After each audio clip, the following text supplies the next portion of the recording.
Case based questions chapter linear equation से वो questions होते हैं जो बिल्कुल जर्नल होते हैं, मतलब बिल्कुल रियल लाइफ बेस्ड प्रॉब्लम्स आपके सामने आ जाने वाली हैं और जिनकी मदद से आप सॉल्व करते हो इन क्वेश्चंस को। कॉमन सेंस प्लस आपकी समझ डेवलप करती हैं ये बातें और ये सारे क्वेश्चंस। तो आपको मेरी बातों को ध्यान से सुनना है। थोड़ी सी वीडियो लंबी हो सकती है क्योंकि मैं सारी चीजें समझाऊंगा। क्वेश्चन का आंसर देना मेरा काम नहीं है, बल्कि आपकी समझ को डेवलप करना है, क्योंकि आप एक राइट एज में हो और अगर आपकी समझ डेवलप होती है तो मैथ्स नहीं, लाइफ की बहुत सारी सिचुएशंस आपके लिए आसान हो जाती हैं। तो आओ शुरू करते हैं इस वीडियो को। और आपको बता दें, ये वीडियो है हमारी video number 3 case based series की, जिसको हमने शुरू किया है रियल नंबर्स और पॉलिनोमियल से, जो कि ऑलरेडी अपलोडेड है हमारे चैनल पे। इस पूरी सीरीज को फॉलो करो और आपको सारे इंपॉर्टेंट क्वेश्चंस अपने एग्जामिनेशन पॉइंट ऑफ व्यू से जितने केस बेस्ड हैं मिलेंगे और आने वाले टाइम में हर चैप्टर के ऊपर केस बेस्ड क्वेश्चंस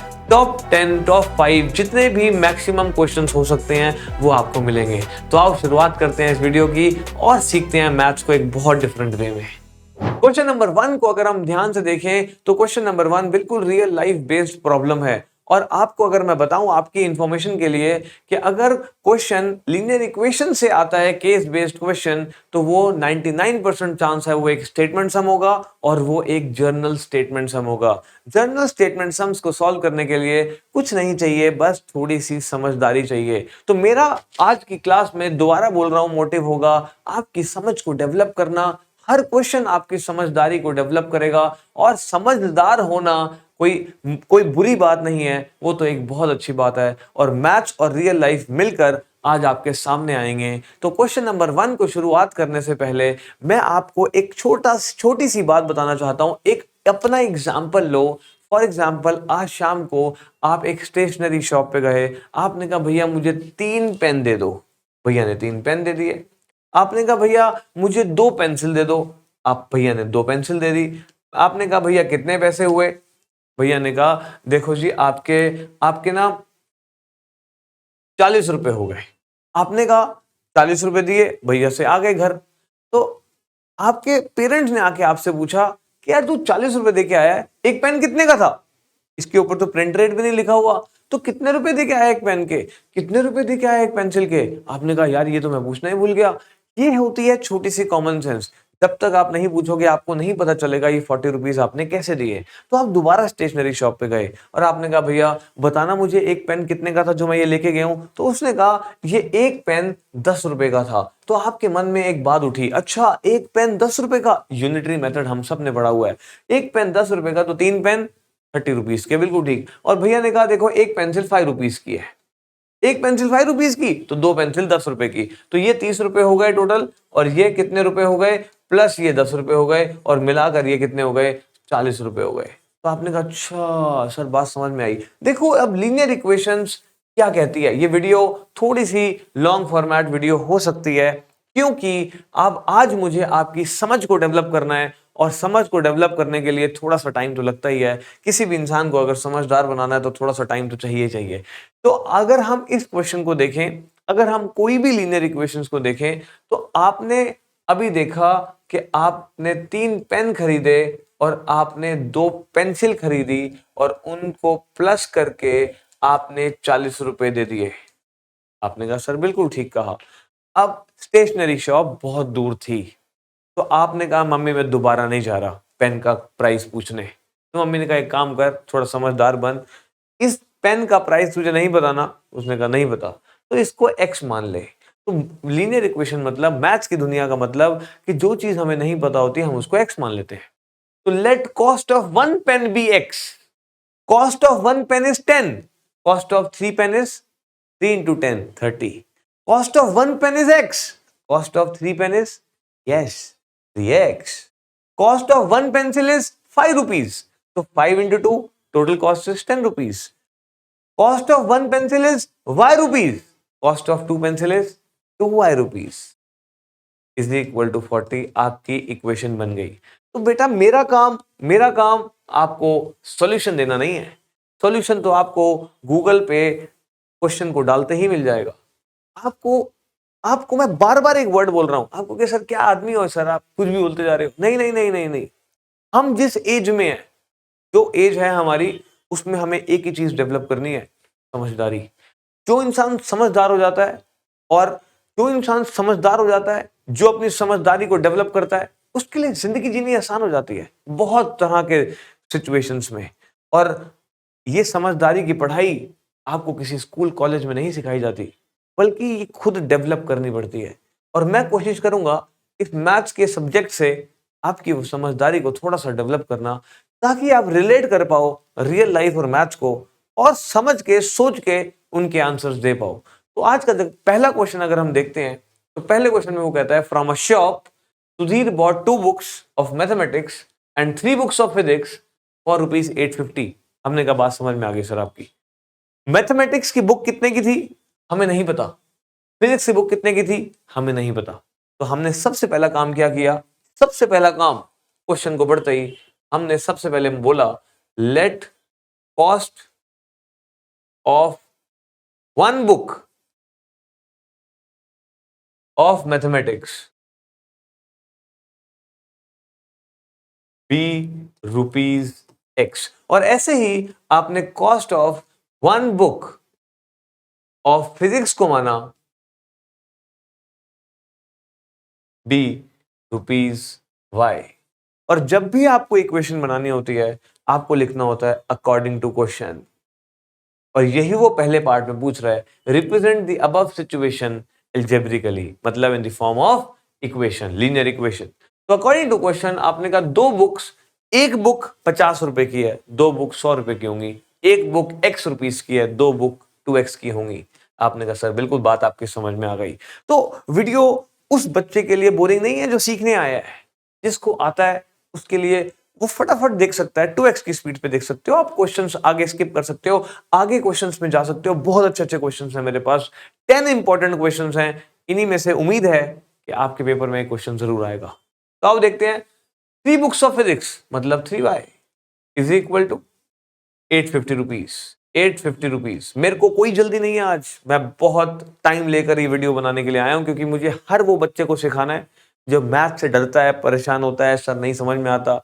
और केस स्टडी के क्वेश्चंस, अगर आप किसी भी स्कूल के बाहर जाकर बच्चों से पूछो कि केस स्टडी के क्वेश्चन, अरे सर वही नहीं होते, बस एक ही सबके मुंह पर एक ही बात है, सर वही नहीं होते। तो नहीं होंगे ना, आप हमारी सीरीज को देखो तो सही, एक बार हमारी सीरीज फॉलो करो, बहुत मेहनत से बनाई गई है सिर्फ आप लोगों के लिए। तो ये आपके पास एक इक्वेशन आई, जैसी आपके पास एक इक्वेशन आती है उसको हम इक्वेशन नंबर 1 का नाम दे देते हैं। और अगर क्वेश्चन को आगे पढ़ा है, तो क्वेश्चन आगे कहता है, सुमन बॉट, पहले सुधीर की बात हो रही थी, अब सुमन भी चला गया। सुमन ने 3 बुक ली मैथ्स की और 2 ली फिजिक्स की। तो आपने कहा अच्छा ये दोबारा इक्वेशन बनेगी। जब दोबारा इक्वेशन बनती है तो हम लिखते हैं again according to question, again according to question. और दोबारा अगर आप क्वेश्चन को देखो, ध्यान से देखना, 3 बुक्स ऑफ मैथमेटिक्स है 3x और प्लस 2 बुक्स ऑफ फिजिक्स है 2y is equal to 900 rupees. Sir हम बेकार की YouTube की वीडियोस पे बहुत टाइम देते हैं, जहां हमें कुछ एजुकेशन मिल रही है, कुछ चीजें सीखने को मिल रही हैं जो हमारे अंदर समझदारी को डेवलप कर रही हैं, एजुकेशन को डेवलप कर रही हैं। अगर आप एजुकेशन का सबसे अच्छा एग्जांपल देखना चाहते हो तो डॉक्टर भीमराव अंबेडकर को जरूर देखना, उनकी ऑटोबायोग्राफी जरूर पढ़ना, आपको एजुकेशन की ताकत समझ में आएगी। सर ऐसे और भी बहुत सारे लोग हैं जिन्होंने एजुकेशन से अपनी पूरी जिंदगी को बदला, अपने पूरे परिवार को बदला, अपने पूरे समाज को बदला। तो एजुकेशन को इतने हल्के में लेना बिल्कुल भी सही नहीं है जो आज की जनरेशन कर रही है। तो मैं हमेशा आपको कहता हूं कि अगर टाइम देना है तो इनको दो, और ये आपको कुछ ना कुछ जरूर दे के जाएंगे। और जिन लोगों के ऊपर आप टाइम बिता रहे हो, आप तो उनके लिए काम कर रहे हो, आप तो उनको कुछ दे रहे हो, आपको तो सिर्फ एक ही चीज मिल रही है, एंटरटेनमेंट। और वो भी शायद कुछ गलत एंटरटेनमेंट, शायद कुछ आप अच्छी की जगह गलत चीजें भी सीख रहे हो। तो ठीक है, ऐसा नहीं है यूट्यूब पे सारी वीडियोस बेकार हैं, बट हाँ कुछ वीडियोस में आपको अच्छा कंटेंट भी मिलता है, कुछ वीडियोस में आपको बुरा कंटेंट भी मिलता है, कुछ वीडियोस आपके काम की होती हैं, कुछ वीडियोस आपके काम की नहीं होती। वो आपको डिसाइड करना है, वो आपकी चॉइस है। मैं तो सिर्फ आपको गाइडेंस दे सकता हूं। अब ये 2 इक्वेशंस आपके सामने हैं, आपने कहा सर क्या करूं? मैंने कहा पहला पहला part complete, represent above situations algebraically, पहला पार्ट कंप्लीट।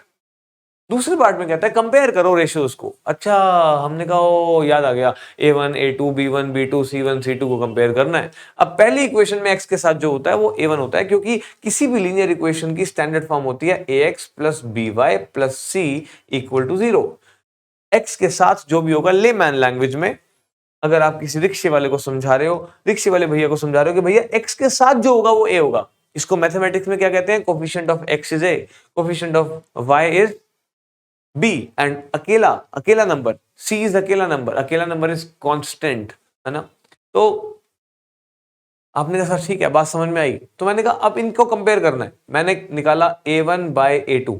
सेकंड पार्ट की बात हो रही है, second part a1 by a2 क्या हुआ, a1 2 बाय 3। आपके पास तीन कंडीशन है पूरी मैथ्स में, पूरी लीनियर इक्वेशन में तीन कंडीशन है, बताता हूं अभी वो क्या है।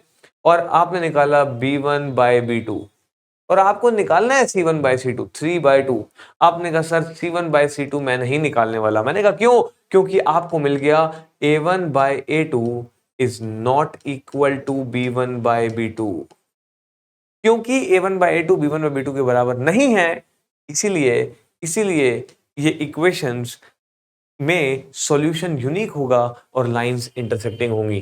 तीन तरह की लाइंस हो सकती हैं, एक इंटरसेक्टिंग लाइंस जहां एक सॉल्यूशन होता है, एक पैरेलल लाइंस जहां पर कोई सॉल्यूशन नहीं होता, और एक कोइंसिडेंट लाइंस मतलब एक के ऊपर एक लाइन, तो उसमें इनफाइनाइट नंबर ऑफ सॉल्यूशंस होते हैं। और कंडीशन ऑफ यूनिक सॉल्यूशन मतलब intersecting lines is a1 by a2 is not equal to b1 by b2। जब भी आएगा तो आपका सॉल्यूशन क्या होगा, आपका सॉल्यूशन क्या होगा, यूनिक सॉल्यूशन। मतलब आपकी लाइंस कैसी होंगी, लाइंस कैसी होंगी, intersecting parallel intersecting lines, therefore lines are intersecting. Unique solution मतलब एक सॉल्यूशन इंटरसेक्टिंग। मेरी बात आपको समझ में आई होगी। इस क्वेश्चन को सेकंड पार्ट को यहीं खत्म करके चलते हैं थर्ड पार्ट पे। कहता है find the price of one physics book and one mathematics book. तो आपने कहा अच्छा इसका मतलब इन दोनों इक्वेशन को सॉल्व करना है। यस, इन दोनों को सॉल्व करना सीखते हैं। तो थर्ड पार्ट में हम इन दोनों इक्वेशन को सॉल्व करेंगे। थर्ड पार्ट लिखो और लिख दो सॉल्विंग इक्वेशन। जो काम कर रहे हो मैथ्स में वो टीचर को बता दो। Solving equation 1 and 2। ध्यान से अगर आप देखो 2x plus 3y is equal to 850। पहली इक्वेशन है हमारे पास 2x plus 3y is equal to 850, और दूसरी इक्वेशन है हमारे पास 3x plus 2y is equal to 900। 3x plus 2y is equal to 900। अब आपने कहा सर ये दो लीनियर इक्वेशन कैसे सॉल्व होती है। मैंने कहा देखो दो लीनियर इक्वेशन अगर आपको सॉल्व करनी है, सबसे पहला काम है आपको कोई एक वेरिएबल को सेम करना है। यहाँ पर x के पास 2 है, यहाँ पर x के पास 3 है, इनको सेम करो। इनको सेम करने के लिए इन दोनों का एलसीएम लो। 2 और 3 का एलसीएम होता है 6, तो आपने इसको भी 6 बनाना है, इसको भी 6 बनाना है। अगर आप 2 को 6 बनाना चाहते हो तो आप सबको पता है इसको आपको मल्टीप्लाई करना होगा 3 से, और अगर आप 3 को 6 बनाना चाहते हो तो आप सबको पता है इसको मल्टीप्लाई करना होगा 2 से। तो आपने कहा सर इसको 3 से मल्टीप्लाई करके ये हो गया 6x plus 9y is equal to 2550। बिल्कुल ठीक। और ये हो गया 6x plus 4y is equal to 1800। और यहां पर जब दो वेरिएबल सेम हो जाए एक लाइन लगा दो और सोचो कि अब आपको एक वेरिएबल को एलिमिनेट करना है। एलिमिनेट मतलब गायब करना है, गायब मतलब उसको कैंसिल करना है। तो अगर एक वेरिएबल एलिमिनेट हो जाएगा तो दूसरे वेरिएबल का आंसर आ जाएगा। तो आपने कहा सर कैसे करूं। मैंने कहा या तो इक्वेशंस को ऐड करो या इक्वेशंस को सब्ट्रैक्ट करो। अब आप बताओ इक्वेशंस को ऐड करने पर x कटेगा या सब्ट्रैक्ट करने पर कटेगा। अगर मैं इनको ऐड करता हूं तो 6x प्लस 6x 12x हो जाएगा, तो ये कैंसिल नहीं होगा। तो आपको अगर 6x को 6x से कैंसिल करना है तो इक्वेशन को सब्ट्रैक्ट करना होगा। और सब्ट्रैक्ट करने का मतलब सबके साइन बदल दो। ये प्लस का था माइनस हो गया, प्लस का था माइनस हो गया, ये प्लस का था माइनस हो गया। अगर ये माइनस का होता तो प्लस हो जाता। तो आपने कहा सर ये कैंसिल हो गए। और 9y माइनस 4y होता है 5y इज इक्वल टू, और 2550 माइनस 1800 इज 750। और यहां पर y के साथ 5 मल्टीप्लाई में है, नीचे आके डिवाइड होगा, और 750 बाय 5 150 आपका आंसर आ जाएगा। तो y इज 150। ये पहला बॉक्स बना दो। y था फिजिक्स की कॉस्ट, और पहली फिजिक्स की कॉस्ट एक बुक की कॉस्ट है 150 रुपीज। मगर फिलहाल क्वेश्चन खत्म नहीं होता, हमें मैथ्स की बुक की कॉस्ट भी निकालनी है, और मैथ्स की बुक है x। तो अब इस वैल्यू को पहली इक्वेशन या दूसरी इक्वेशन में डाल दो। पहली इक्वेशन है आपके पास 2x plus 3y is equal to 850, और ये है 3x plus 2y is equal to 900। जो आपका मन करे, जैसा आपका मन करे, आपकी चॉइस है। आपने क्या किया, सब्स्टिट्यूटिंग, या लिखा है पुटिंग, पुटिंग लिखो, सब्स्टिट्यूटिंग लिखो, putting value of y in equation 1 में डाल दिया आपने। आपने लिखा 2x प्लस 3, y की जगह आपने लिखा 150, तो y की जगह आपने लिखा 150 इज इक्वल टू 850, और ये आ गया 2x प्लस ये हुआ 450 इज इक्वल टू 850। अब ध्यान से मेरी बात को समझना, अगर आपको x निकालना है तो आपको x को अकेला छोड़ना होगा। x को अकेला छोड़ने के लिए सबसे पहले प्लस 450 उधर जाके माइनस होगा, और 2x हो गया 850 माइनस 450, कितनी आसान सी बातें हैं, 400, और x निकालने के लिए ये 2 जाके डिवाइड हुआ, और 400 डिवाइड बाय 2 इज 200, और ये आ गया x और ये आ गया y। तो आपने last statement is very important, therefore cost of each या one book of maths is 200 rupees, rupees 200, जैसे भी आप लिखना चाहो, and cost of each book of physics is 150 rupees, क्योंकि आपने कॉस्ट ऑफ मैथ्स की बुक को 1x माना था और फिजिक्स की बुक को y माना था। कितना बढ़िया क्वेश्चन आपने सॉल्व किया। चलते हैं अपने अगले क्वेश्चन पर, और ऐसे 9 क्वेश्चंस और हैं सोचो, तो it will take some time but will give you the best information. चलते हैं हम अपने सेकंड क्वेश्चन पे। क्वेश्चन नंबर 2 पे आ गए, और क्वेश्चन नंबर 2 बिल्कुल सेम है क्वेश्चन नंबर 1 की तरह, सिर्फ आपकी प्रैक्टिस के लिए क्वेश्चन डाला गया है। जाओ जल्दी से देखते हैं इस क्वेश्चन को। क्वेश्चन कहता है दो स्कूल्स हैं P और Q decided to award prizes, ठीक है, हमने कहा प्राइज देने जाते हैं, ठीक है। कहते हैं दो गेम्स हैं, हॉकी और क्रिकेट, तो हॉकी में आपको x रुपीज पर स्टूडेंट देंगे वो, और क्रिकेट में y रुपीज पर स्टूडेंट देंगे, हमें नहीं पता। तो अगर एक बच्चे को, 5 बच्चों को हॉकी के लिए प्राइज मिलता है तो उनको 5x रुपीज मिलेंगे, और 4 बच्चों को अगर क्रिकेट के लिए प्राइज मिलता है तो उनको 4y मिलेंगे। अगर 4 बच्चों को, हर बच्चे को 1000 रुपए मिलते हैं तो 4 इंटू 1000 4000 होते हैं। तो अभी हर बच्चे को कितने मिल रहे हैं, y, तो 4 इंटू वाई 4y रुपीज मिल रहे हैं। तो आप सबको पता चल गया होगा 5x plus 4y is equal to 9500, 9500 rupees हमें टोटल मिल रहे हैं, और 5 स्टूडेंट्स को हॉकी के लिए, 4 स्टूडेंट्स को क्रिकेट के लिए, और टोटल पैसे 9500 रुपीज। ये हो गई हमारी पहली इक्वेशन। क्वेश्चन में आपको ऑलरेडी एक्स वाई दिया था, इसलिए हमने माना नहीं। और अगेन अकॉर्डिंग टू क्वेश्चन अगर दोबारा देखें तो वो कहता है 4 और 3, तो 4x plus 3y is equal to, यहां कितने पैसे गए, 7370, 7370। ये हो गई हमारी इक्वेशन नंबर 2। अब जल्दी से इन दोनों इक्वेशंस को सॉल्व करते हैं। किसके लिए, what is the price amount for hockey के लिए। फर्स्ट पार्ट आपका कंप्लीट होता है हॉकी के लिए। हॉकी मतलब आपको x निकालना है। अगर आपको x निकालना है तो आप y को बराबर कर दो, और y को बराबर करने के लिए आप ध्यान से देखो क्या करना है। तो सॉल्विंग 1 एंड 2, ये रहा आपका सेकेंड पार्ट। तो यहां आपने लिखा 5x plus 4y is equal to 9500, और यहां आपने लिखा 4x plus 3y is equal to 7370। अब आपको क्या करना है, आपको x निकालना है, तो आप y बराबर कर दो, और y बराबर करने के लिए इसको आप 3 से मल्टीप्लाई करो, 12 बना दो। 4 और 3 का एलसीएम 12, जैसे हमने लास्ट क्वेश्चन में सीखा, और इसको 12 बनाने के लिए इसको 4 से कर दो। और आपको जैसे कि पता है कि इक्वेशन है, तो इक्वेशन में हर नंबर 3 से होगा, हर नंबर 4 से होगा, बस यही गलती बच्चे करते हैं, वो आपने नहीं करनी। तो ये हो गया 15x plus 12y is equal to 0 0, 3 by 15, 1 carry over, 27 28 28,500, और ये हो गया आपका 16x plus 12y is equal to 0, 4 7 28, 2 carry over, 4 6 12 12, और 2 14, 1 कैरी ओवर, 28 29, 29480। अब आपने लाइन लगा दी, लाइन लगाते ही आपने सब्ट्रैक्ट किया, और ये कैंसिल हो गए।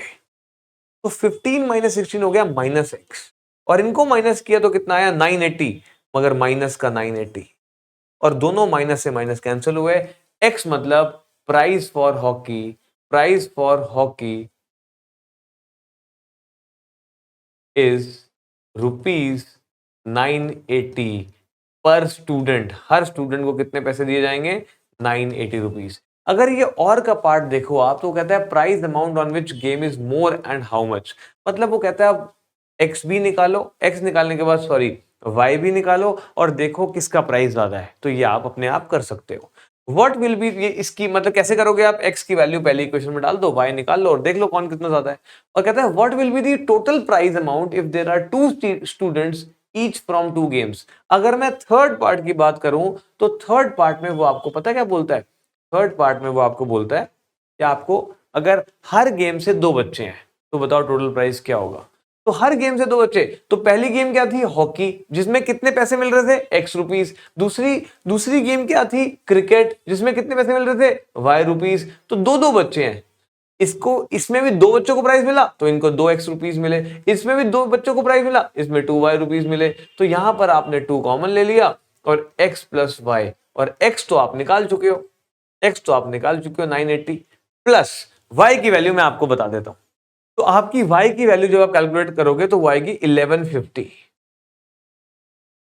तो y की वैल्यू जब आप कैलकुलेट करोगे y की 1150, तो यहां से आप 2 को मल्टीप्लाई करोगे इनको प्लस करके 2130 से, और आपका आंसर आएगा 4260 is your final answer of third part. और यहीं पे हमारा सेकंड क्वेश्चन खत्म होता है। चलते हैं अपने अगले क्वेश्चन, थर्ड क्वेश्चन पे। क्वेश्चन नंबर 3 भी क्वेश्चन नंबर 1 और 2 की तरह सिमिलर है, बट थोड़ा सा कॉमन सेंस लगानी है आपने। आप खुद सोचो कि आप सब लोग, घर के लोग पिकनिक पे गए, और पिकनिक पे जब जाते हो आप या फिर किसी वाटर पार्क में जाते हो तो हर इंसान की एक टिकट लगती है। तो आप सबको पता है कि छोटे बच्चों की टिकट डिफरेंट होती है, बड़े बच्चों की बड़े बच्चों मतलब बड़े लोगों की टिकट थोड़ी सी महंगी होती है और उनकी बच्चों की सस्ती होती है। अब मेरी बात सुनो, टोटल आप 10 लोग गए, तो जिसमें कुछ बच्चे थे कुछ बड़े थे, तो इसका मतलब बच्चों को मान लिया एक्स, कितने बच्चे थे हमें नहीं पता, कितने बड़े थे हमें नहीं पता, उनको वाई मान लिया, मगर टोटल 10 लोग थे। तो इसका मतलब 10 किसके बराबर हुआ? Number of children plus number of adults, मतलब बच्चे प्लस बड़ों को ऐड करके 10 आएगा। बस ये बात आपको याद रखनी है। दूसरी बात आपको ऑलरेडी पता है, जो हम अब सीख चुके हैं पहले और दूसरे क्वेश्चन में। आओ जरा क्वेश्चन देखते हैं। क्वेश्चन कहता है इसमें नंबर ऑफ एडल्ट्स एक्स है, नंबर ऑफ चिल्ड्रन वाई है, और दोनों साइंस म्यूजियम जा रहे हैं। वह आज जो पेरेंट्स हैं वो अपने बच्चों को साइंस म्यूजियम ले जा रहे हैं, या फिर स्कूल का ट्रिप, टीचर्स बच्चों को क्या लेके जा रही है? Science museum. क्या वो देखते हैं साइंस कैसी, कितनी बढ़िया है साइंस हमारी दुनिया की। तो आपने कहा सर ठीक है सर, बताओ सर फिर क्या करें। मैंने कहा एक बात बताओ, कहता है टोटल कितने लोग गए? 68। अब ये 68 जो लोग हैं इसमें कौन कौन है? बच्चे भी हैं और बड़े भी हैं।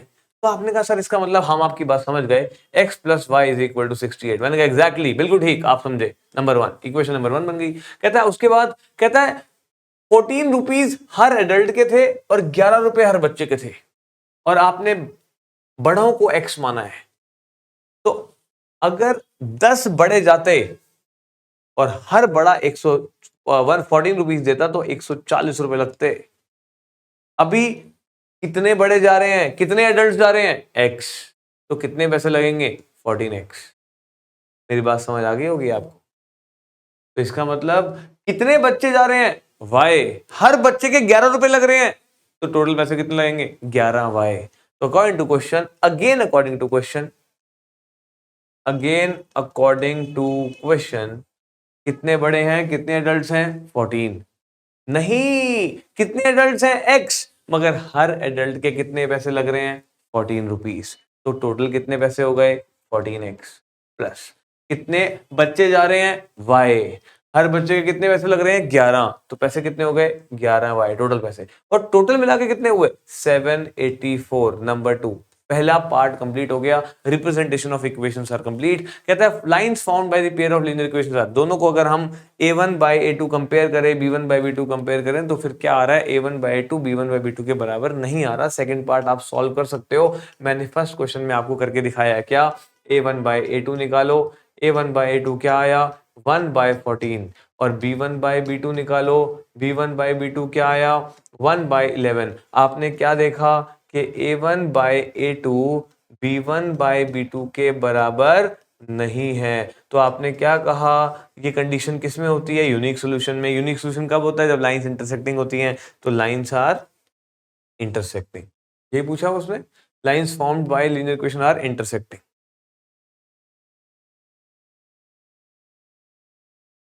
ठीक है, आपको मेरी बात समझ में आ गई होगी। कहता है फाइंड नंबर ऑफ एडल्ट्स या नंबर ऑफ चिल्ड्रन, दोनों में से कुछ भी। तो आपने कहा कुछ भी निकाल लो, एक्स निकालना है अगर हमने, तो हमें वाई को बराबर करना होगा। तो अगर हमें वाई को बराबर करना है तो solving third part equation 1 and 2, बड़े ध्यान से समझना मेरी बात को। तो x plus Y is equal to 68। अब तो आपको आसान लग रहा होगा कि सर अब हमें समझ में आ गया, जो चीज निकालनी होती है उसको रखते हैं और दूसरे को एलिमिनेट कर देते हैं, और जो आती है उसको सब्स्टिट्यूट करके दूसरे की वैल्यू भी निकाल सकते हैं। तो जिस मेथड को हम कहते हैं method of elimination and substitution, जो आप नॉर्मल चैप्टर में सीखते हो। तो यहाँ पर आपको क्या करना है, 11 से मल्टीप्लाई, ताकि ये भी 11y बन जाए। तो ये हो गया 11x plus 11y is equal to 748, और ये है 14x प्लस 11y, ये तो सेम है, इक्वेशन सेम रहेगी, 784, और यहां हमने लाइन लगा दी, माइनस माइनस माइनस, ये गए। अब ये कितना आया, -3x, और ये कितना आया, -36, और इसका मतलब x कितना हुआ, therefore x is equal to 36/3, x is equal to 12। यही है आपका answer. Therefore number of adults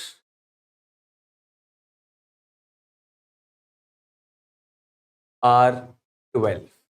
और अगर आपको नंबर ऑफ चिल्ड्रन निकालने हैं तो क्या करोगे, इस x की वैल्यू पहली इक्वेशन में डाल दो, उधर जाके माइनस करो, आपका आंसर आ गया 56। ठीक है ना।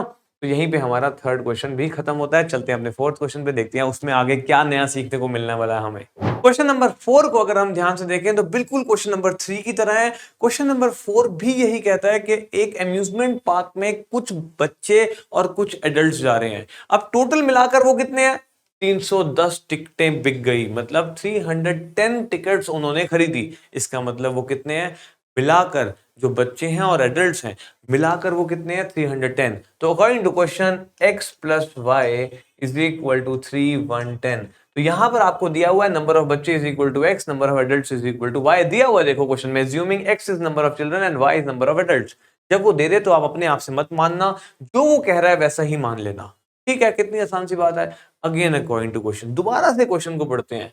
कहता है और 40,000 रुपीज की टिकटें सोल्ड हुई। हमने कहा अच्छा, तो एक बंदे की टिकट कितने की थी। कहता है देखो, एक बच्चे की टिकट 100 रुपए की थी, तो x बच्चे गए तो कितने पैसे लगे, 100x। यस, अब आप समझदार हो गए हो। एक एक एडल्ट की टिकट कितने की थी, 150 की। कितने एडल्ट्स गए, y, तो कितने पैसे लगे, 150y। मगर टोटल मिलाकर कितने लगे, 40,000। हमने कहा बाप रे, इतनी बड़ी इक्वेशन को कैसे सॉल्व करेंगे सर, ये तो पागल हो जाएंगे हम। मैंने कहा देखो, जब जब बड़ी बड़ी इक्वेशंस आ जाएं तो कॉमन फैक्टर ढूंढा करो। एक ऐसा नंबर ढूंढो जो सारी इक्वेशंस, इस पूरी इक्वेशन को डिवाइड कर दे। मतलब एक ऐसा नंबर जो 100 से भी डिवाइड हो जाए, 150 से भी डिवाइड हो जाए, 40,000 से भी डिवाइड हो जाए। तो आपने कहा सर अच्छा, ऐसा भी वो कर सकते हैं। मैंने कहा बिल्कुल कर सकते हैं। तो आपने क्या किया, डिवाइड कर दिया इसको, डिवाइडिंग बाय 10। देखो 10 सबको नजर आ रहा है, ये भी 10 से गया तो ये कितना हो गया, 10x। ये भी 10 से गया, कितना हो गया, 15y। ये भी 10 से गया, कितना हो गया, 4000। आपने कहा सर ये तो अब 5 से फिर जा सकता है। तो मैंने कहा पहले ही इसको 50 से डिवाइड कर देते। कॉमन सेंस, समझे। तो 5 से भी जा सकता है बिल्कुल, तो 5 से दोबारा जा सकता है, और छोटी हो सकती है। इक्वेशन जितनी छोटी होगी उतनी सॉल्व करनी आसान होगी, मेरी बात को याद रखना।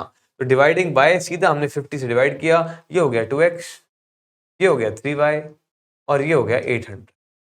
भाई दोनों इक्वेशंस को सॉल्व करना है। This is equation number 1 and this is equation number 2।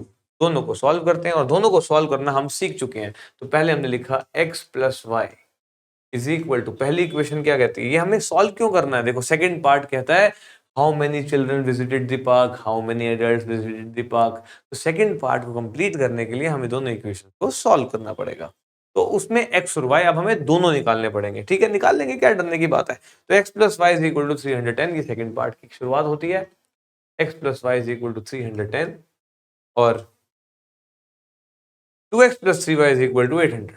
2x plus 3y is equal to 800। अब आप सबको पता है एक वेरिएबल को सेम करना है, तो x सेम कर देते हैं। x को सेम करने के लिए ये 2x है, इसको भी 2x बनाओ, तो पूरी इक्वेशन को 2 से मल्टीप्लाई कर दो। याद रखना मेरी बात, पूरी इक्वेशन को, सिर्फ x को नहीं, क्योंकि इक्वेशन तराजू की तरह होती है, जो वेट इधर डालोगे वो वेट इधर डालना पड़ेगा बैलेंस करने के लिए। तो 2x plus 2y is equal to 620, और यहाँ पे आया 2x plus 3y is equal to 800, और यहाँ हमने लाइन लगा दी। ये किया माइनस माइनस माइनस, ये कैंसिल हो गई। अब 2y minus 3y minus y, अब 620 माइनस 800। अब आपने कहा सर ये कैसे माइनस करूं? मैंने कहा देखो बेटा, अब माइनस सिंपल सी बातें हैं।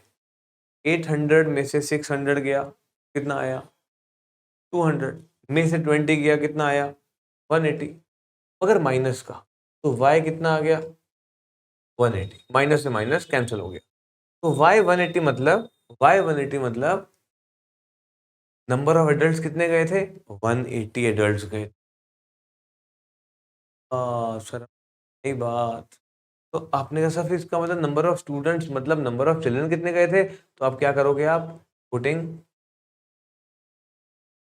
Value of y in equation 1 में डाल दो। 1 आसान है डालनी।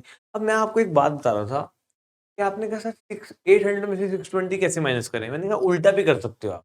शॉपकीपर्स होते हैं ना, वो उल्टी कैलकुलेशन करते हैं, बड़े समझदार होते हैं।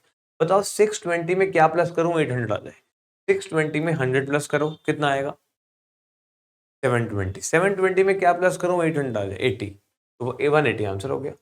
पहली इक्वेशन में हमने डाल दिया। तो पहली इक्वेशन क्या थी? x plus Y is equal to 310, मतलब x प्लस वाई। x तो x रहा, y की जगह क्या लिख दिया हमने? 180 इज इक्वल टू 3110, और x is equal to 3110 minus 180। अब आपने कहा सर वही ट्रिक लगाए थे आपकी, 180 में कितना प्लस करूं 310 आ जाए, 180 में 20 प्लस करो, कितना आ गया? 200। 200 में क्या प्लस करूं 310 आ जाए, 110। 110 प्लस 20 130, तो x आ गया 130। तो यहाँ पर आपने टीचर को बता दिया देयरफॉर नंबर ऑफ चिल्ड्रन और number of adults visited went is equal to, number of children को x माना था इसलिए आपका आंसर हो गया 130, इसको y माना था इसलिए आंसर हो गया 180। अब आपके मन में क्वेश्चन होगा सर ये थर्ड पार्ट किस बात का है? How much amount will be collected if 200 adults and 150 children visited? कितनी आसान सी बात। तो अब वो कह रहा है x y 200 है और x 150 है, तो बताओ कितने पैसे इकट्ठे होंगे? कितनी आसान सी बात। तो आपने कहा सर मेरी बात समझ, आपको मेरी बात समझ में आई? अब आपने कहा सर देखो थर्ड पार्ट कितना आसान है। थर्ड पार्ट कहता है 200 एडल्ट गए, ठीक है, हर एडल्ट के कितने पैसे हैं? 150। तो इसका मतलब 200 adults, 200 adults, therefore ticket cost कितनी होगी इनकी? टिकट कॉस्ट होगी, हर इंसान की टिकट कॉस्ट 150 रुपए है हर एडल्ट की।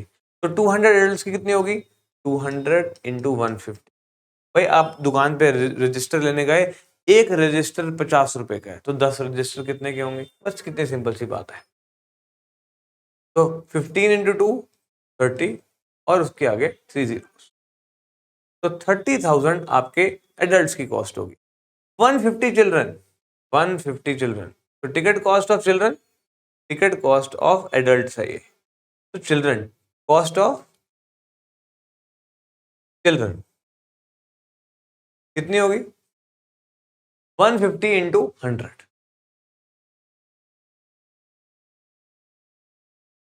15,000। टोटल कॉस्ट कितनी हुई? 45,000। दोनों को ऐड कर दिया, रुपीज लगा देना। तो यहीं पे खत्म होता है हमारा क्वेश्चन नंबर 4। चलते हैं अपने क्वेश्चन नंबर 5। शुरू करते हैं क्वेश्चन नंबर 5 को। और फिफ्थ क्वेश्चन थोड़ा सा डिफरेंट है पहले 4 क्वेश्चन से, बट बहुत आसान सी बात है। मेरी बात को 1 मिनट के लिए ध्यान से सुनना। बहुत कॉमन सेंस का क्वेश्चन है, बिल्कुल real life based. For example मैंने आपसे पूछा आपकी एज कितनी है, आपने कहा सर मान लेते हैं 15 ईयर्स। तो मैंने कहा एक काम करो, अपनी एज को 3 टाइम्स कर दो। आपने कहा इसका मतलब अच्छा 3 से मल्टीप्लाई कर दूं अपनी एज को, बिल्कुल ठीक बात। तो 45 एज हो गई आपकी। तो मैंने कहा एक काम करो, अपनी एज को ट्वाइस करो। ट्वाइस मतलब 2 से मल्टीप्लाई करो और उसमें 5 ऐड कर दो। आपने कहा बिल्कुल ठीक, लो सर 35 हो गया। तो बस यही बात मैंने आज आपको सिखानी है और इसी बात के ऊपर क्वेश्चन है। दो फ्रेंड्स लाइब्रेरी गई, एक छोटी सी कहानी लिखी हुई है। उन्होंने कुछ स्टोरी बुक्स खरीदी और कुछ बायोग्राफीज खरीदी। हमने मान लिया स्टोरी बुक्स उन्होंने एक्स खरीदी और बायोग्राफीज वाई खरीदी। उन्होंने खुद ही बताया हमें फर्स्ट पार्ट में, let story books be x and biographies be y. ठीक है, तो हमें मानना नहीं पड़ा, हमें क्वेश्चन में दिया हुआ था। ठीक है, अब हमें कोई इक्वेशन कैसे बनानी है, ध्यान से देखना। कहते हैं जब सरिता ने बबीता से पूछा कि तूने कितनी बुक्स खरीदी, तो उसने क्या आंसर किया, 4 times the number of story books. 4 times story books को 4 टाइम्स कर दो, अपनी एज को 4 टाइम्स कर दो, मतलब 4 से मल्टीप्लाई कर दो, स्टोरी बुक्स को 4 टाइम्स कर दो। स्टोरी बुक कितनी है एक्स, उसको 4x कर दो, 4 से मल्टीप्लाई कर दो, 4x हो गया, बिल्कुल ठीक। ठीक है, आगे देखते हैं। इज 6 मोर देन, 6 ज्यादा है, thrice the number of biographies. Thrice, अब देखो 6 मोर मतलब 6 प्लस करना है और 3 से मल्टीप्लाई करना है। बॉड मास क्या कहता है, थ्राइस 3 से मल्टीप्लाई, 6 मोर मतलब 6 प्लस। अब बॉड मास क्या कहता है, पहले मल्टीप्लाई के पहले प्लस, पहले मल्टीप्लाई। कॉमन सेंस यार, common sense, common sense. 4 times story books is का मतलब इक्वल टू, याद रखना 6 मोर, 6 प्लस नहीं कर सकते, पहले क्या करना है, थ्राइस, थ्राइस मतलब 3, नंबर ऑफ बायोग्राफीज मतलब वाई में 6 प्लस कर दो। पहली इक्वेशन आ गई, नहीं आई, इस 3y को उधर ले जाओ, standard form 4x minus 3y is equal to 6, equation number 1। Again according to question, यही बना देता हूं ताकि क्वेश्चन यही लिखा हुआ है, कोई दिक्कत नहीं होगी, सॉल्व एक साथ कर लेंगे। अगेन अकॉर्डिंग टू क्वेश्चन, आगे देखते हैं। कहता है also 7 times the number of story books. 7 times story books 7x, आप सब समझ गए होंगे, बिल्कुल आसान है। एडेड टू, एडेड मतलब इसमें ऐड करो क्या, thrice number of biographies, thrice number of biographies 3y, तो वो दे देता है आपको 27, गिव्स 27। कितना आसान है यार, ये तो बहुत आसान है सर। आसान लगेगा बेटा, आप हमारी केस स्टडीज तो देख रहे हो, आप हमारे 1 शॉट वीडियोस भी देखो, आपको पूरे पूरे चैप्टर समझ में आएंगे। आप मेरी एग्जाम सीरीज क्वेश्चंस की प्लेलिस्ट देखो, जिसमें सारे इंपॉर्टेंट क्वेश्चन है हर चैप्टर से, आपको सारे क्वेश्चन समझ में आएंगे और पता चलेगा आपके पेपर में आपको क्या पूछा जाता है। तो कोई बात नहीं, एनीवेज चलते हैं हम अपने अगले पेज पर। क्यों, क्योंकि मुझे फर्स्ट पार्ट तो हो गया, मगर यहाँ पर मुझे स्टोरी बुक्स और बायोग्राफीज निकालनी है। ठीक है, इनको निकालने के लिए मुझे इन दोनों इक्वेशंस को सॉल्व करना होगा। तो सॉल्व करने के लिए मुझे लिखना होता है solving equation 1 and 2, solving equations 1 and 2। अभी तक आपको बहुत मजा आ रहा होगा, कोई दिक्कत नहीं है। पहली क्वेश्चन है 4x minus 3y is equal to 6, 4x minus 3y is equal to 6 और 7x plus 3y is equal to 27, 7x plus 3y is equal to 27। अब जल्दी से एक वेरिएबल को सेम करो।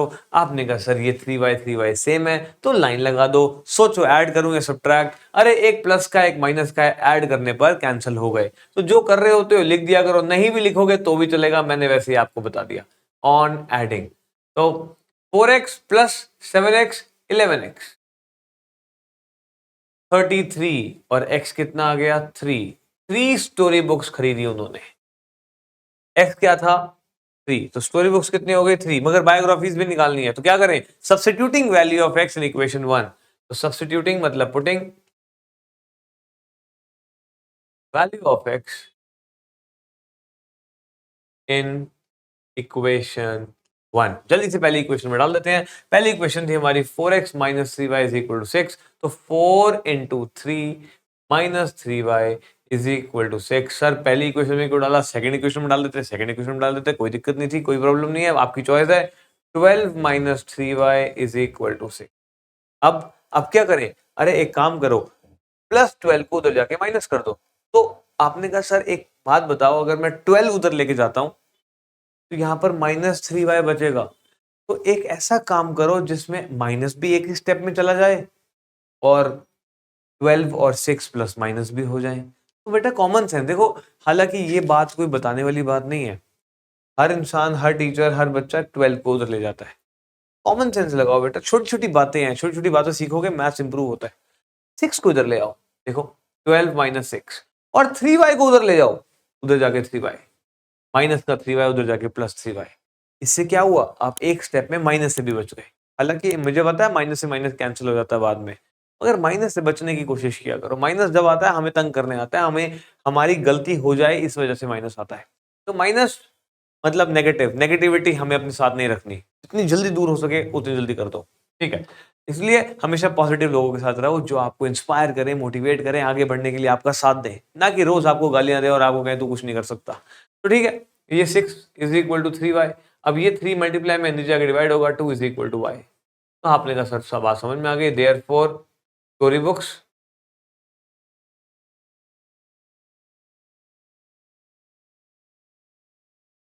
Are 3 and biographies are 2। ये हमने सीखा है कि हमें लास्ट लाइन जरूर लिखनी है ना, ठीक है। आगे चलते हैं, सेकंड पार्ट कंप्लीट हो गया। कहता है do the equations have unique solution, if yes find the solution. ठीक है, आप कर सकते हो ये a1 by a2 b1 by b2 लगा देना, और अगर यूनिक सॉल्यूशन आए तो क्रॉस मल्टीप्लाई करके तो सॉल्यूशन दे देना, ठीक है। Write an equation of a line parallel to any one of the equation formed. अब थर्ड पार्ट की अगर मैं बात करूं तो कोई एक इक्वेशन लिखो, कोई एक इक्वेशन मैंने लिख दी 7x plus 3y is equal to 27। कहता है एक और इक्वेशन लिखो, सॉल्यूशन एक और इक्वेशन लिखो ताकि इनकी जो लाइंस हो वो पैरेलल हो, पैरेलल लाइंस आनी चाहिए। और पैरेलल लाइंस की कंडीशन क्या होती है, a1 by a2 b1 by b2 के बराबर तो होनी चाहिए, मगर c1 by c2 के बराबर नहीं होनी चाहिए। अब मैंने 7 के नीचे 14x लिख दिया, आप कुछ भी लिख सकते हो, 7 का कोई भी मल्टीपल लिखना, ताकि ये कैंसिल होके क्या आया 1/2। अब a1 by a2 1/2 आ गया, देयरफॉर a1 by a2 कितना आ गया 1/2 आ गया ना। अब b1 by b2 भी 1/2 आना चाहिए, तो 3 के नीचे मुझे क्या लिखना पड़ेगा 6y is equal to b1 by b2 आ गया ना। मगर c1 by c2 इक्वल नहीं आना चाहिए, तो इसके नीचे 54 मत लिखना ताकि 1/2 ना आए, 54 के अलावा कुछ भी लिख दो, 2 लिख दो, 27/2 इज नॉट इक्वल टू 27/2। और ये रहा आपका थर्ड पार्ट का सॉल्यूशन, ठीक है। चलते हैं अपने अगले क्वेश्चन पे, बहुत मजा आ रहा है, जल्दी से देखते हैं लास्ट 4 क्वेश्चंस और खत्म करते हैं इस वीडियो। क्वेश्चन नंबर 6 बिल्कुल रियल लाइफ सिचुएशन पे बेस्ड, जो आपके साथ हमेशा होता है। आओ जरा एक सिचुएशन को देखते हैं ध्यान से। फॉर एग्जाम्पल आपके पेपर में 20 क्वेश्चन आए, टीचर ने कहा हर सही क्वेश्चन पे 1 नंबर दूंगी। आपने कहा ठीक है, आपके समझ लो 15 सही क्वेश्चंस थे, तो 15 अगर सही क्वेश्चंस थे, हर नंबर पे आपको, हर क्वेश्चंस पे 1 नंबर मिला सही करने पर। और टीचर ने कहा अगर आपका क्वेश्चन गलत होगा तो मैं आपके 1 नंबर काटूंगी भी।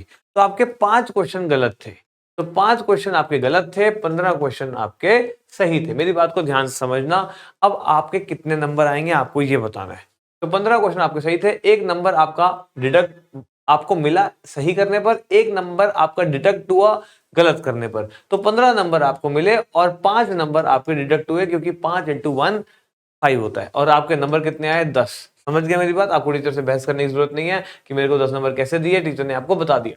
अब ध्यान से अगर समझें, अगर आपको सही करने के 2 नंबर मिलते हैं और अगर गलत करने का 1 मार्क डिडक्ट होता, तो 1 मार्क डिडक्ट हो रहा है ना, तो इसका मतलब 1 मार्क जो रॉन्ग क्वेश्चन के जो आपके मार्क्स हैं वो क्या होंगे, आपके माइनस होंगे। बस इस बात का ख्याल रखो, कॉमन सेंस है। अब 15 क्वेश्चन आपके सही हैं, तो आपको हर क्वेश्चन के 2 नंबर मिले, तो आपको कितने नंबर मिले 15 × 2 मिले ना, ठीक है। और डिडक्ट मतलब माइनस, 5 क्वेश्चन गलत थे, हर क्वेश्चन में 1 नंबर गया, 5 नंबर गए। तो 15 × 2 30 - 5, आपके इस बार 25 मार्क्स आए। इतना समझने के बाद क्वेश्चन पे आ जाते हैं, कॉमन सेंस। कहता है एक बच्चे ने टेस्ट दिया, 1 मार्क उसको करेक्ट क्वेश्चन का मिला, और 0.25 मतलब 1/4 मार्क उसका डिडक्ट हो गया। मैंने कहा ठीक है, कोई प्रॉब्लम नहीं है, ठीक है। तो हमने कहा इसका मतलब कुछ उसने क्वेश्चन सही किए, कुछ क्वेश्चन उसने गलत किए। कहता बताओ कितने सही किए कितने गलत किए। उसने नहीं बताया हमें कितने क्वेश्चन सही किए कितने क्वेश्चन गलत किए, बस ये बता दिया सही क्वेश्चन पे 1 नंबर मिलेगा और गलत क्वेश्चन पे 0.25 मतलब 1/4 मार्क्स डिडक्ट हो जाएंगे। हमने कहा ठीक, कोई प्रॉब्लम नहीं है।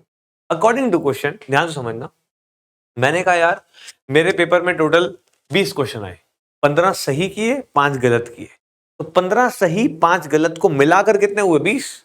तो इसका मतलब सही और गलत को मिलाकर कितने होंगे total number of questions. Total number of questions कितने हैं 120। तो पहली इक्वेशन आ गई, सही कितने थे प्लस गलत कितने थे, मगर टोटल कितने क्वेश्चन थे 120। सही और गलत मिलाकर टोटल नंबर ऑफ क्वेश्चन बन गए, पहली इक्वेशन आ गई। बिल्कुल ठीक बात है।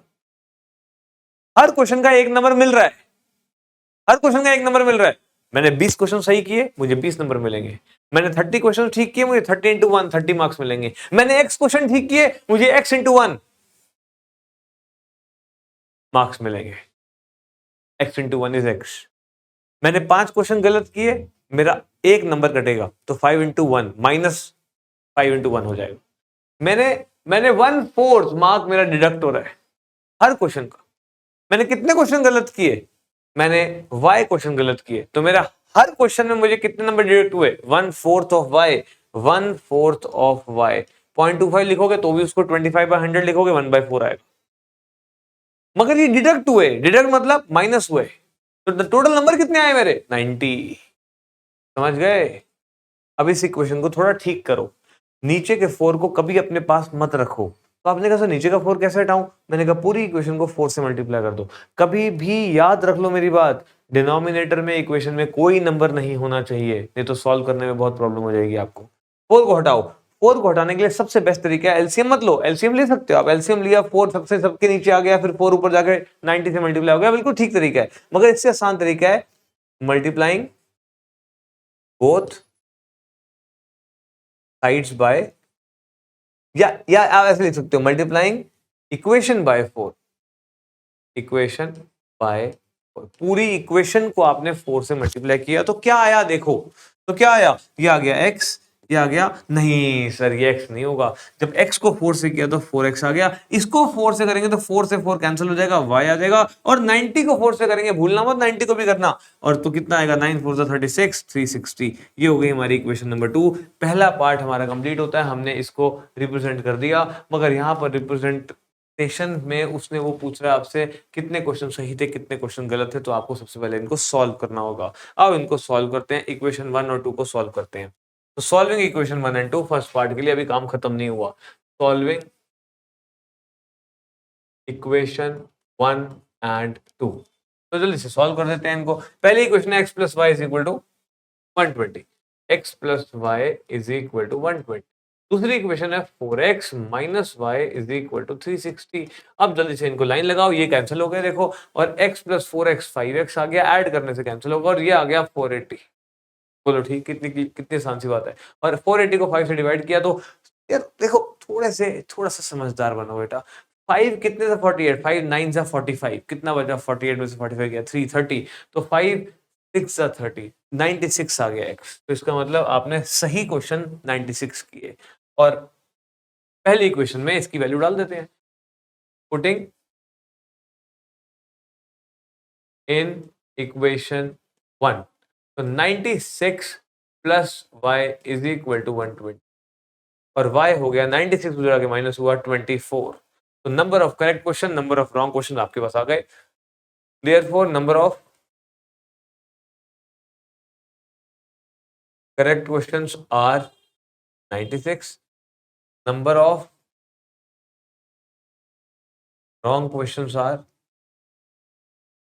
24। इतना सीखने के बाद आओ आगे क्वेश्चन पढ़। How many questions did he guess, कितने क्वेश्चन उसने गेस किए 0, क्योंकि सब में उसको नंबर मिले, है ना, कोई क्वेश्चन गेस नहीं किया।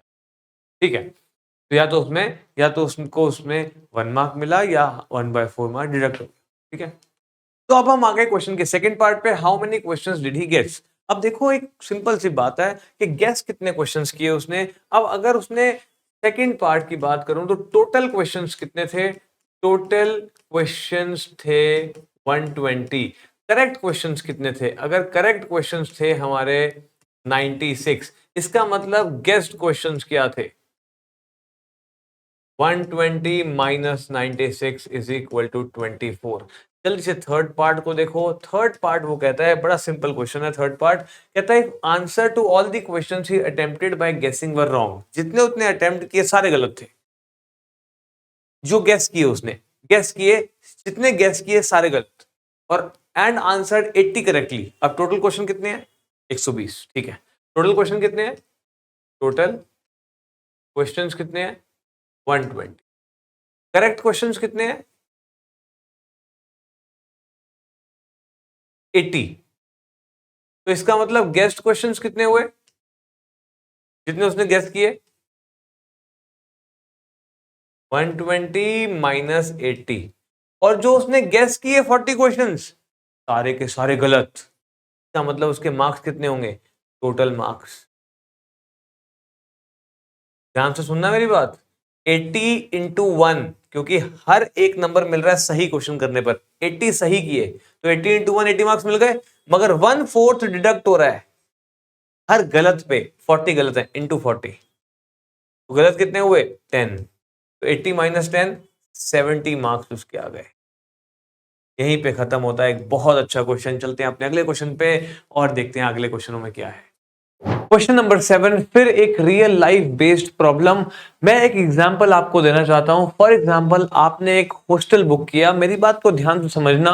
जैसे क्या होता है कि अगर हम एक हॉस्टल ज्वाइन करते हैं, फॉर एग्जांपल आपने एक हॉस्टल ज्वाइन किया। जब आपने एक हॉस्टल ज्वाइन किया तो उन्होंने कहा देखो, हॉस्टल अगर आपको लेना है तो आपको 1000 रुपीज फिक्स्ड देने पड़ेंगे। हमने कहा ठीक है, दे देंगे। ये फिक्स्ड चार्ज है जो हर बच्चे को देना है। जैसे कि हम स्कूल में एडमिशंस कराते हैं तो एक रजिस्ट्रेशन चार्जेस देते हैं, तो ऐसे ही ये क्या है, एक फिक्स्ड चार्ज है, रजिस्ट्रेशन चार्ज है, देने हैं, सबको देने हैं। ठीक है, अगर हमें पता है तो हम 1000 रुपीज लिख देंगे, अगर हमें नहीं पता तो हम एक्स लिख देंगे। मेरी बात को समझना, ठीक है। हमने कहा और क्या देना है भैया, ये बताओ। कहते हैं आप जितने दिन आप खाना लोगे उस हिसाब से पैसे देने हैं। हमने कहा ठीक है। कहता है अगर आप 20 दिन खाना लोगे तो 20 दिन के पैसे दे देना, अगर आप 10 दिन खाना खाओगे आप 10 दिन के पैसे दे देना। मैंने कहा ठीक है। मैंने कहा मुझे थोड़ी पता है कितने दिन खाना खाऊंगा। कहता है बस आपको 100 रुपीज पर डे देने हैं, 100 रुपीज पर पर डे जब आप खाना खाओ। तो अगर मैं 20 दिन खाना खाऊंगा तो 20 इंटू 100 2000 रुपए दूंगा। बोलो ठीक है, आपको बात समझ में आ रही होगी मेरी। अगर मैं 10 दिन खाना खाऊंगा, अगर मैं 10 दिन खाना खाऊंगा तो 10 इंटू 100 1000 रुपए दूंगा। मगर एक बात मेरी ध्यान से सुनो, ध्यान से सुनना। कहता है फिक्स चार्ज में 5 दिन का खाना फ्री है। अब अगर मैं 10 दिन खाना खाऊंगा तो मैं 10 दिन के पैसे नहीं दूंगा, मैं 5 दिन के पैसे दूंगा। 5 इंटू 100 500 रुपीज। अगर मैं अब 20 दिन खाना खाऊंगा तो मैं 20 दिन के पैसे नहीं दूंगा, क्योंकि 5 दिन के पैसे मैं ऑलरेडी दे चुका हूं। आपने कहा अच्छा, सर समझ गए। आ जाओ भाई क्वेश्चन पे आ जाओ। अब क्वेश्चन पे आ जाओ। देखो बड़ा आसान क्वेश्चन है, बहुत बढ़िया क्वेश्चन है। अब ध्यान से समझना। क्वेश्चन कहता है लाइब्रेरी में जब हम जाते हैं बुक इश्यू कराने तो लाइब्रेरियन हमें कहती है charge for, there is a fixed charge. हमने कहा कितना है फिक्स्ड चार्ज? क्वेश्चन पढ़ा, कहीं नहीं दिया हुआ, कहीं नहीं दिया हुआ। तो हमने सबसे पहले मान लिया let fixed charge be rupees x. सबसे पहले हमने फिक्स चार्ज को क्या माना? X rupees. बिल्कुल ठीक, सबको समझ में आ रहा होगा। ठीक है, अब इस फिक्स चार्ज में क्या है? उसमें तो फिक्स चार्ज में 5 दिन का खाना फ्री था, यहां पर 3 दिन की बुक लेना फ्री है। तो अगर आप 10 दिन के लिए बुक लोगे तो कितने दिन के पैसे दोगे? यस, 7 दिन के। अगर आप 20 दिन के लिए बुक लोगे तो कितने दिन के पैसे दोगे? 17 दिन के, क्योंकि 3 दिन के पैसे आप दे चुके हो किसमें? फिक्स्ड चार्ज में। ठीक है, समझ आ गई? ठीक है। हमने कहा अब बताओ भाई, हमारा जो पर डे का खाना है वो कितने का था? 100 रुपए का। यहां पर पर डे बुक रखने के कितने पैसे हैं? ईच डे, हर दिन बुक रखने के कितने पैसे हैं? कह रहा नहीं पता। तो हमने कहा let charge for each day, charge for each day be rupees y according to question. बड़ा अच्छा question, according to question.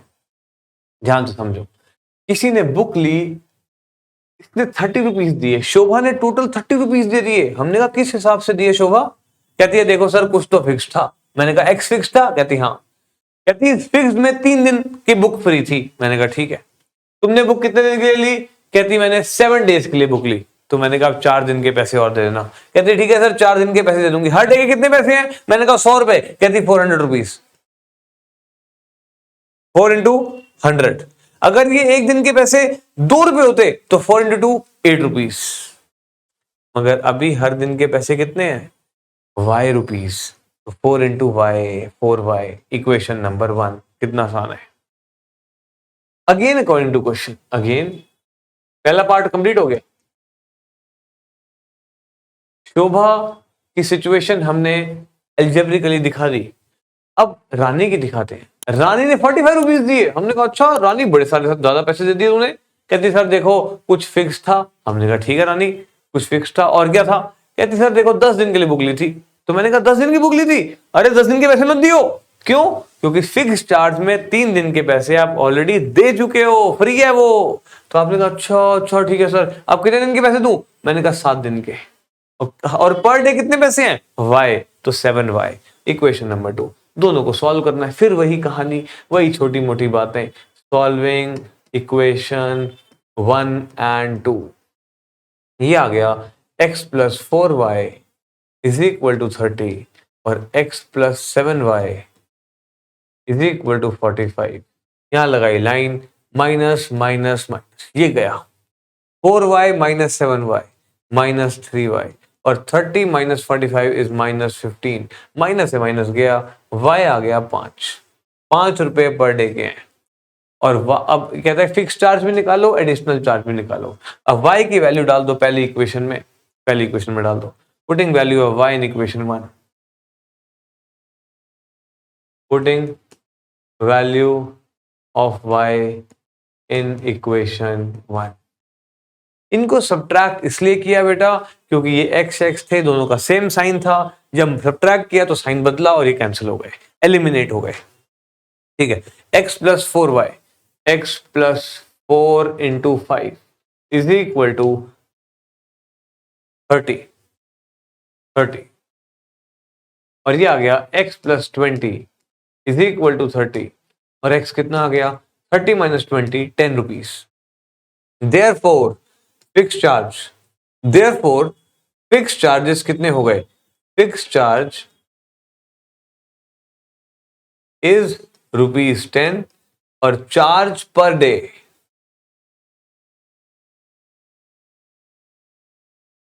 Is ₹5।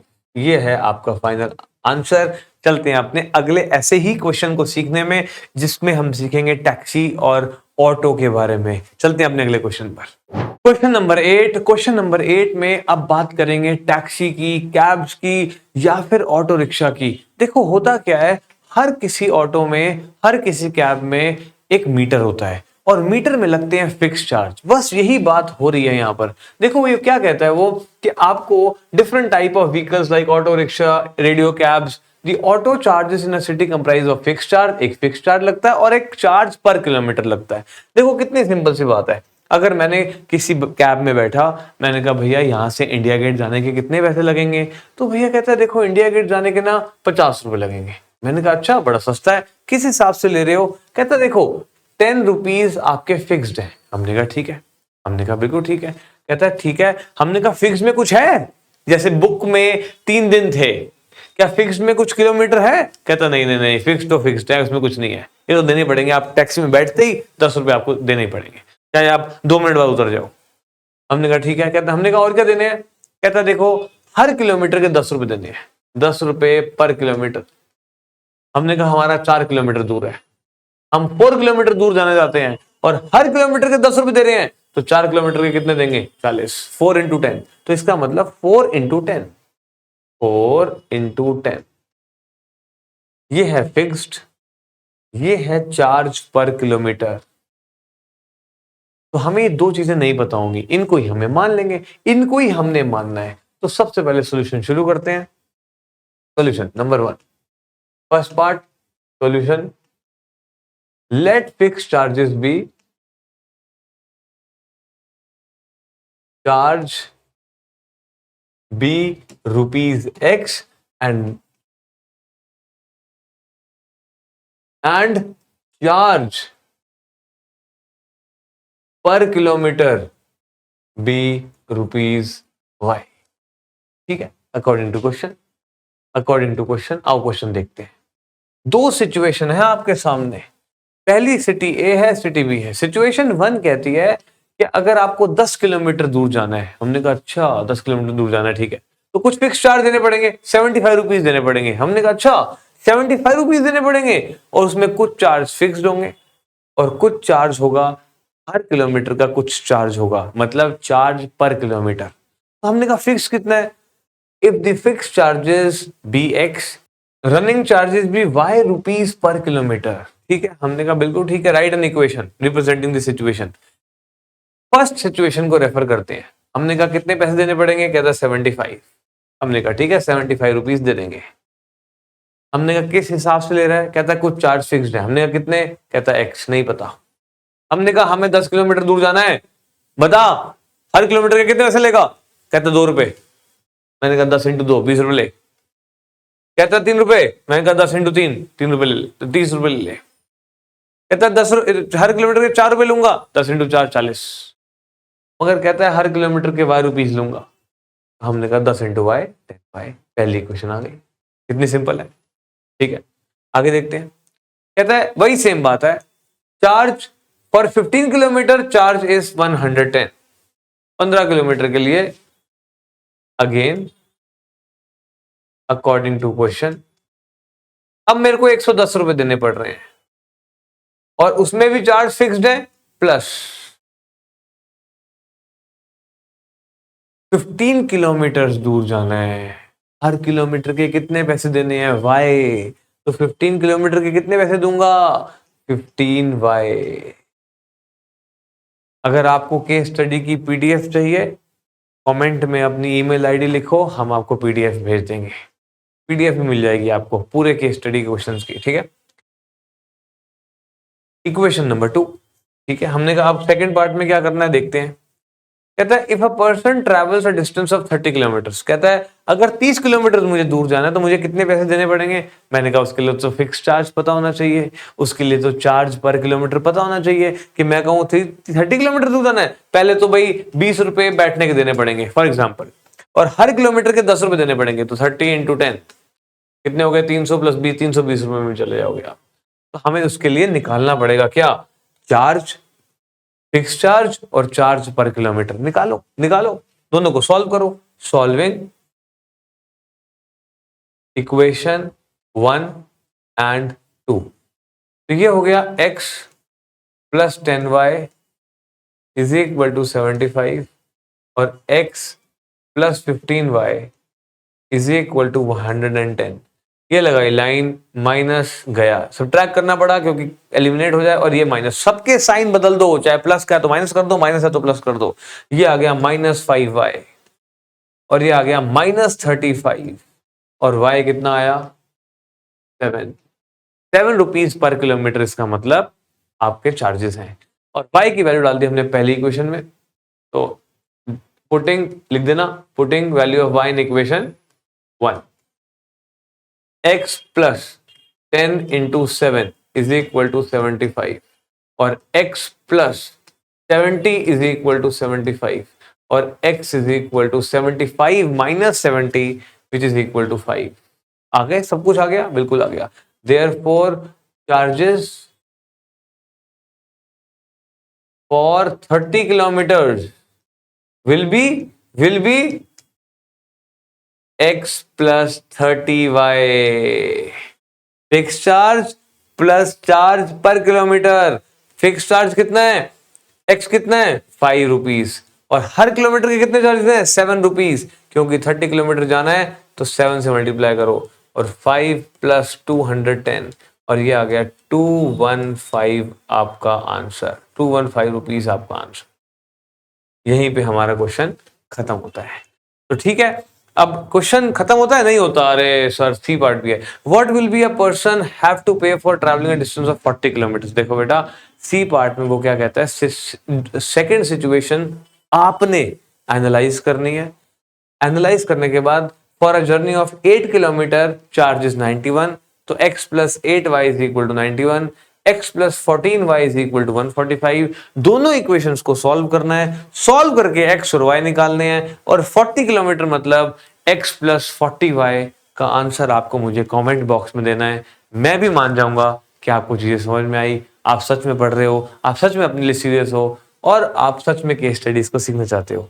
तो यहीं पे इस क्वेश्चन को एंड करते हैं। सी पार्ट बहुत आसान है, सेम बी पार्ट की तरह है, ए पार्ट बी पार्ट की तरह है। दो इक्वेशन बनानी है, सॉल्व करनी है, तभी आप सी पार्ट को कर पाओगे। और सिचुएशन नंबर 2 को आपने रेफर करना है। चलते हैं आप अपने अगले क्वेश्चन नंबर 9 पे। क्वेश्चन नंबर 9 से बड़ा कॉमन सेंस का क्वेश्चन इस पूरी दुनिया में नहीं हो सकता। कितना प्यारा क्वेश्चन है, अगर आप ध्यान से क्वेश्चन को देखो तो क्वेश्चन कहता है एक स्टूडेंट टूर हुआ जू में। हमने कहा ठीक है, जू में टूर हो गया, तो कहता है यार एक बच्चे ने कहता है क्या किया, एक बच्चा बड़ा कीन ऑब्जर्वर था और सारे जू को बड़े ध्यान से देखा उसने, तो उसने बता दिया कि टोटल एनिमल हैव 1000 आईज। उसने आईज गिन ली सबकी, सारे एनिमल्स की आईज गिन ली, ठीक है, और 1400 लेग्स। मगर उस जू में ना सिर्फ बर्ड्स थी और डियर थे। मैंने कहा अच्छा, तो इसका मतलब क्वेश्चन कह रहा है इसकी इक्वेशन बनाओ। देखो ध्यान से देखो, after visiting different places of Nandan Kanan lastly they visited bird sanctuary and deer park. अच्छा, वो आखिरी में बर्ड सेंचुरी और डियर पार्क गए, तो उन्होंने क्या देखा, उन्होंने देखा कि जितनी टोटल नंबर ऑफ जो आईज हैं बर्ड्स और डियर्स की मिलाकर वो 1000 है, और दोनों की मिलाकर 1400 लेग्स हैं। क्या कैसे बनाओगे इक्वेशन यार। कहता है x है नंबर ऑफ बर्ड और y है नंबर ऑफ डियर्स। हमने कहा ठीक है, सॉल्यूशन में सबसे पहले लिख देते हैं number of birds is equal to x और number of deer is equal to y according to question. मेरी बात को समझना, मेरी बात को ध्यान से समझना। एक बर्ड की कितनी आईज होती हैं? 2। 10 बर्ड की कितनी आईज होंगी? 20। 50 बर्ड की कितनी आईज होंगी? 50 इंटू 2 100। मैंने कहा 80 बर्ड्स की कितनी आईज होंगी? आपने कहा 80 इंटू 160। मैंने कहा एक्स बर्ड्स की कितनी आईज होंगी? एक्स बर्ड्स की। आपने कहा sir 2 into x 2x। Yes, समझ गया। और डियर की भी 2 आईज होती हैं, हर डियर की 2 आंखें हैं, तो वाई डियर की कितनी आंखें होंगी? 2y। मगर टोटल इनकी मिलाकर कितनी आंखें हैं? 1000। क्या क्वेश्चन है। अब इस इक्वेशन को ऐसे मत छोड़ो, यहां पर पूरी इक्वेशन को 2 से डिवाइड कर दो। क्या आया? x plus Y is equal to 500। Equation number 1 again according to question, again according to question, ठीक है। 1400 लेग्स। अब हर बर्ड की कितनी लेग्स होती हैं? 2। तो x बर्ड की कितनी लेग्स होंगी? 2x। हर डियर की कितनी लेग्स होती हैं? 4। तो 10 डियर की कितनी लेग्स होंगी? 40। 50 डियर की कितनी लेग होंगी? 200। तो y डियर की कितनी लेग होंगी? 4y is equal to 1400। आपने कहा अच्छा सर, बात तो ठीक है, कितनी कॉमन सेंस है सर। कॉमन सेंस यार, maths is all about common sense. पूरी इक्वेशन को 2 से डिवाइड किया तो ये हो गया x, ये हो गया 2y, ये हो गया 700। Number 2 solving 1 and 2, x plus Y is equal to 500 और x plus 2y is equal to 700। ये लाइन लगाई, माइनस माइनस माइनस, ये गया, और y minus 2y is minus y, और 500 माइनस 700 इज माइनस 200, और y कितना आ गया 200। इसका मतलब कितनी डियर थे 200। अब इस 200 की वैल्यू पहली इक्वेशन में डाल दो, पुटिंग वैल्यू इन इक्वेशन 1। तो x कितना आएगा, x आएगा x plus 200 is equal to 500। तो x कितना आ गया 500 माइनस 200 300। यहीं पे आपके पहले दूसरे तीसरे सारे पार्ट खत्म होते हैं।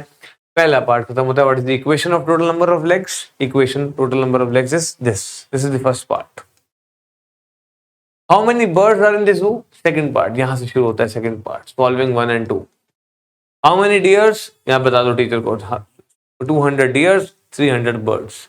Total number of animals and birds, total number of animal and birds are, third part अगर लास्ट पार्ट की बात करूं फोर्थ पार्ट की, तो total number of animals and birds are 500, 200 plus 300 500। यहीं पे हमारा क्वेश्चन खत्म होता है। चलते हैं अपने लास्ट क्वेश्चन पे और खत्म करते हैं आज की इस वीडियो को एक बहुत शानदार तरीके से। बहुत कुछ सीखा हमने। लास्ट क्वेश्चन देखते हैं क्या कहता है हमें। क्वेश्चन नंबर 10 एक बहुत कॉमन क्वेश्चन, बहुत सारे एग्जाम्स में पूछा जाता है, एक बहुत आसान क्वेश्चन है। ध्यान से इस क्वेश्चन को समझना। देखो क्वेश्चन में एक लेआउट दी हुई है, इस लेआउट को समझते हैं सबसे पहले। लेआउट में क्या है, एक आपके पास 15 मीटर्स की लेंथ है और यहां पर अगर आप देखो तो 5 + 2 7, मतलब 5 + 5 10 और 2 12 मीटर्स की ब्रेथ है। तो ये पूरा एरिया है 15 × 12। ठीक है, बात समझ आती है। और ये 15 जो लेंथ है वो किसके बराबर होगी, सामने वाली लेंथ के। सामने क्या है, x + 2 + y। तो सबसे पहली इक्वेशन मिल गई हमें, सबसे पहली इक्वेशन मिल गई। तो हमने कहा अकॉर्डिंग टू क्वेश्चन जो लेंथ है 15 मीटर्स वो किसके बराबर होगी, इस लेंथ के। तो x + 2 + y is equal to 15 according to layout, according to question. Length breadth rectangle बनना हुआ है एक, तो रेक्टेंगल में लेंथ तो बराबर होती है, आमने सामने जो लेंथ होगी जो ये होगी वो ये होगी, मगर ये तो बन रहा है और ये क्या है x + 2 + y। तो इसका मतलब इस +2 को उधर ले जाओ और x + y is equal to 13 मेरी पहली इक्वेशन आ गई। बिल्कुल ठीक, कोई दिक्कत नहीं है। दूसरे इक्वेशन के लिए ना उसने कुछ बताया हमें, कहता है 2 बेडरूम्स और किचन का एरिया 95 है। 2 बेडरूम, अब ध्यान से बेडरूम्स को देखते हैं अगेन अकॉर्डिंग टू क्वेश्चन और देखते हैं ये 95 कैसे आएगा। 95 होगा दोनों बेडरूम का एरिया। पहले बेडरूम को देखो 5 × x और दूसरा बेडरूम भी सेम है बिल्कुल, ध्यान से देखो 5 5 x। तो आपने कहा अच्छा तो इसका एरिया भी 5x, इसका एरिया भी 5x, तो 2 × 5x। ठीक है, बिल्कुल ठीक। प्लस किचन का एरिया नहीं चाहिए हमें, हाँ किचन का एरिया चाहिए। किचन देखते हैं, ये 5 ये भी 5 ये y, तो 5 × y, रेक्टेंगल है ना, length × breadth, 5y is equal to 95। अब ये हो गया 10x, ये हो गया 5y, ये हो गया 95। अब पूरी इक्वेशन को 5 से डिवाइड कर दो, तो ये क्या हुआ 2x + y is equal to 19। ये हमारी दूसरी इक्वेशन आ गई, बड़ा आसान था। ये हमारा पहला पार्ट खत्म होता है। From the pair of linear equations in 2 variables from this situation find the length of the outer boundary of the layout. मतलब पेरीमीटर निकालना है, पूरी बाउंड्री का लेंथ निकालनी है, और length of boundary means perimeter of rectangle, और perimeter of rectangle is length plus breadth plus length plus breath.